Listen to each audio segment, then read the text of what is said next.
Ola ki yürürüm bir başka aşka, ya da yürürüm mavi olmayan gülüşe. Unutma ki tek aşk olduğum sensin, aşık olduğum değil.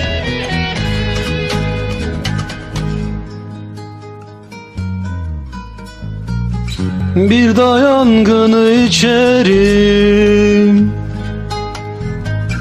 deli mayınlar döşenir damarlarıma.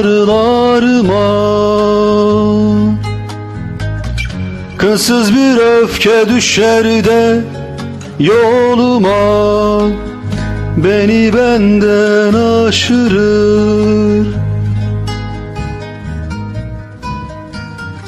Bir da yangını içerim,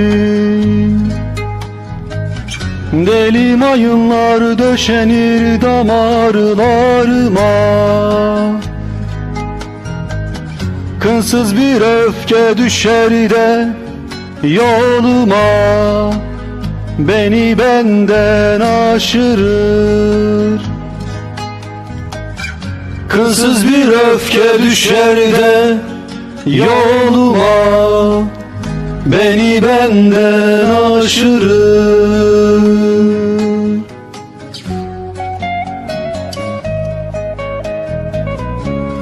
Karanlıklar süzülüyor içime yıkım. Dur diyorum, yıkılıyorum. Uçurumları başucuma koyuyorum sonra. Okşuyorum saçlarını rüzgarda. Sıcak, ılık bir koku siniyor yüreğime. Gitme diyorum, gitme. Düşüyorum ben, düşüyorum. Sonra beni soruyorlar bana. Tanımıyorum diyorum. Daha hiç karşılaşmadık. Aynı çizgide Bilge Sus'mu dinliyorum. Ben sustukça yazık bir çığlığın doğuşu gibi ölüyorlar. Önce bir, sonra hepsi. Sonra mı? Bir ben kalıyorum, bir de yalnızlık. Uçurumlar, yıkımlar, ben ve yalnızlık. Ben ve yalnızlık.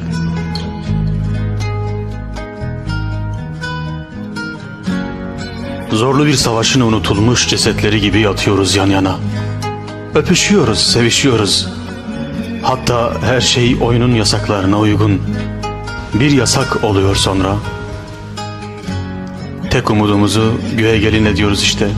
Telli, kanlı düğün işte. Üşüyor saçlar, bilmiyorum dargın mısın? Bu baharda Mayıs'a bıraktığım gibi misin hala? Vurulmuş çocuk gibi büyümemiş yüreğinde hüzün.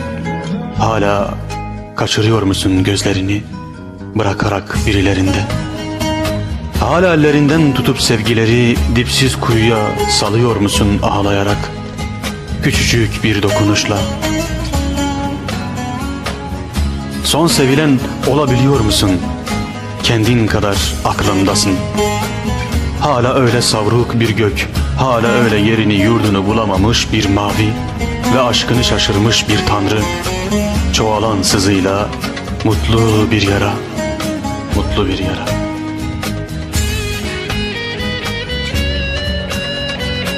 Öyle misin mavi gözlü, sarı saçlı yoldaşım? Öyle bıraktığın gibi misin hala? Geç yakmada hala usta mısın? Yoksa çırak mı yanarken hala yalanda? Saçlarıma dolanan aydınlığımsın. Somutlaştıramadığım tek imgemsin şiirde. Anlattıkça eksilen tek anlam. Anlattıkça eksilen tek anlam. Hala bıraktığım gibi misin? Yoksa beni bıraktığın gibi mi? Kaç mevsimsiz kar düştü toprağıma. Kaç mevsimsiz kar düştü benim toprağıma. Hala bıraktığım gibi misin? Hala seni bıraktığım gibi misin? Bıraktığım gibi misin?